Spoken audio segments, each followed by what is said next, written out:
When you realized that Trump had won the White House, the Senate, probably the House, he's going to get another 2 on the Supreme Court probably. In other words, a complete quick clean sweep. He won the popular vote as well as the Electoral College. Did you cry? No, no, I'm not. But I'm not a crier. If I was more emotional, maybe I would have. Not a tear? Nothing? Hello, everyone. In the latest episode of Piers Morgan Uncensored, liberal streamer and political commentator Destiny made another appearance. This time, it seemed pretty clear that Piers Morgan was hoping to get under Destiny's skin with a gotcha moment, basically trying to rub it in that Destiny's candidate lost. But if you know Destiny, you'll know he's not easily rattled, especially when he can see exactly what someone's trying to do. So in this video, we're going to break down the whole segment and analyze it as we go. Honestly, it almost backfired on Piers, who ended up looking a bit foolish by the end. They're still outstanding. Are they not counting them here? What's going on, Vadim? Why isn't Philadelphia counting votes? I want to know what is going on. What the hell is going on right now? Well, by popular demand, Destiny rejoins me now. Destiny, I can't imagine this could have gone any worse for you, could it? There are ways it could have gone worse. I think the writing was probably on the wall. Obviously, I have to do a stream for. Well, I could think of a number of ways it could have gone worse. We could have lost every single state. Could have been the Reagan landslide that everybody wanted it to be. But I think the writing was probably on the wall when the Florida vote started rolling in, and you saw that Miami had flipped red. But listen, we got to do a show. You know as well as I do. You got to keep it entertaining for 12 hours. So we were engaging in some high-level Bernie math into the deep hours of the night, trying to see if there was a way for Harris to win, and it was a fun time. I mean, look, it's been an absolute debacle for the Democrats. Why do you think it's been such a crushing defeat? Honestly, I think that I understand that we have to keep our jobs, and we have to make sure that our jobs are important by telling people how important they are. But I think the real answer, because all the analysis was done earlier by all these panelists, especially Roger Stone, who's an American trader, was absolutely ludicrous. I think the actual answer is Americans just kind of vote based on the economic vibes they feel. I think that when Biden won in 2020, it was because COVID. Everybody felt horrible. The economy was like everything was crazy. Not just the economy, everything was crazy. So people voted for Biden. I think that when Biden came in, I think we had a lot of inflation early on. People still feel the cumulative effects. So then they vote Trump. I think it's probably as simple as that. You can try to reach to all of these other things, but basically every other point brought up earlier was just factually completely and totally ridiculous and incorrect. The idea of weaponizing the DOJ and then bringing up New York State. The fact that Donald Trump has done every single thing that you guys earlier were accusing the Biden admin of doing, except 20 times worse. I don't think at the end of the day, Americans don't care about that. If you talk to an average person, they're not going to tell you about the Department of Justice is weaponizing, blah, blah. They're just going to say man, shit's expensive right now. Fuck. And that's about it, I think. I mean, that is partly true, certainly on the economic part. I agree with you. And I think I would add immigration and the southern border crisis as being a major added component to that, because people resented the fact that not only could they not afford to feed their kids, but there were all these people coming in illegally on the border and putting extra pressure on public services and taking jobs and so on. I think you can't discount that. That's not. Well, you would discount it, but I wouldn't. No, I would discount it because the Republicans discounted it.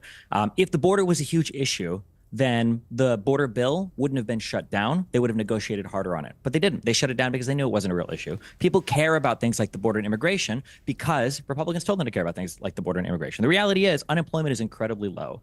If you want a really big top line takeaway from this whole thing that would be interesting that nobody will discuss because it's incredibly boring, perhaps the Federal Reserve targets politically should actually target things like inflation more than unemployment. Maybe on a political level, maybe it was worth it to suffer 8 or 9% unemployment rather than so aggressively trying to target an inflation figure and keeping unemployment low. Maybe, but that's a macro. So in a recent discussion on economic policy, Jon Stewart's interview with economist Larry Summers came up. On his Apple TV show, Stewart argued that the Federal Reserve should focus more on reducing unemployment rather than strictly lowering inflation, a view he found more humane. Larry Summers, on the other hand, had a tougher stance, suggesting that to keep inflation and interest rates low, the Fed should prioritize controlling inflation, even if that means keeping unemployment higher. This approach could have helped Democrats politically in the long run, but as Destiny pointed out, it didn't necessarily play out that way. When President Biden came in, he followed up with more stimulus after Trump's COVID relief packages. The Fed, though independent, coordinated with the Treasury to create what some call a soft landing, lowering unemployment to historic lows while working to reduce inflation. However, this didn't translate into political gains for Democrats in recent elections, which raises a significant question. How much does economic policy impact political success at the ballot box?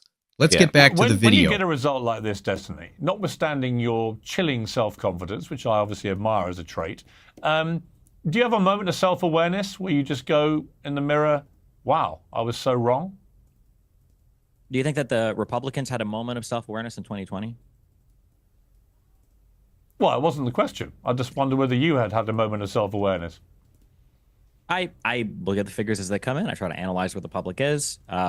But this idea that like the Democratic Party needs to do some huge soul searching after the Republicans, tried to coup their way back into office when they lost the last election. Nah, I think that's ridiculous. I think the double standard is ridiculous. I think that the passes that you guys give Trump are absolutely insane. I think at the end of the day, it's just voting on your general economic trends. The only tragic thing is that because the economy has been righted in such a positive way, and nobody knows it because nobody talks about it, but the United States is outperforming basically every other country in the world on metrics like inflation, on metrics like unemployment, on metrics like real wages. Now that the ship has been righted, we're in a situation again where thankfully a Republican can come in after a Democrat has, I complained about this before on your show, after a Democrat has righted the ship after an economic catastrophe. Trump did it after Obama, and now Trump is going to do it again after Biden, and now he can try to take credit for all the things that he wasn't able to do in his administration, right? He couldn't pass infrastructure. Biden did. Now when stuff is getting built, he's going to take credit for it. He couldn't bring manufacturing like chips back to the United States when he tried to tariff China. Biden did with the CHIPS Act. Now Trump could take credit for it as that stuff gets built. So, the cycle of politics continues. When you realize that Trump had won the White House, the Senate, probably the House, he's going to get another 2 on the Supreme Court probably. In other words, a complete clean sweep. He won the popular vote as well as the Electoral College. Did you cry? No, I'm not. But I'm not a crier. If I was more emotional, maybe I would have. Not a tear? Nothing? I mean, I was streaming all night. If there were any tears there, you would have seen them. Destiny, I will say though, I haven't seen any Democrats try to take over the Capitol building. We'll see on January 6th. Maybe I shouldn't hold my breath, but we'll see. Well, actually, the odd thing actually has been the singular lack of protest. I mean, I felt this at Madison Square Garden when I went to that rally, and the Secret Service told me they were expecting thousands of protesters, and 150 people turned up. And I've been really struck being in New York. There've been no protests whatsoever at this thumping Trump win. It's nothing like 2016, which makes me think the Democrats massively miscalculated in trying to continue to play the he's Hitler and blah, blah, blah, blah, blah, because that's not what people are clearly feeling, or they really would be out in mass protest. As we've seen, this debate wasn't just about who could one-up the other. It exposed deeper issues in how our leaders, media, and even the public approach the truth and accountability. Destiny highlighted the importance of fact-checking, staying grounded, and holding all sides to the same standards. This exchange serves as a reminder that real political discourse should go beyond party lines and focus on what truly impacts people's lives, like the economy, policy, and honest leadership. So what do you think? Do you agree with Destiny's points? Should both parties be equally introspective, or do you feel one side carries more responsibility to adapt? Let me know in the comments below. And if you enjoyed this breakdown, please leave a like, subscribe, and hit the notification bell for more in-depth takes on political debates and social issues. I'll see you in the next video.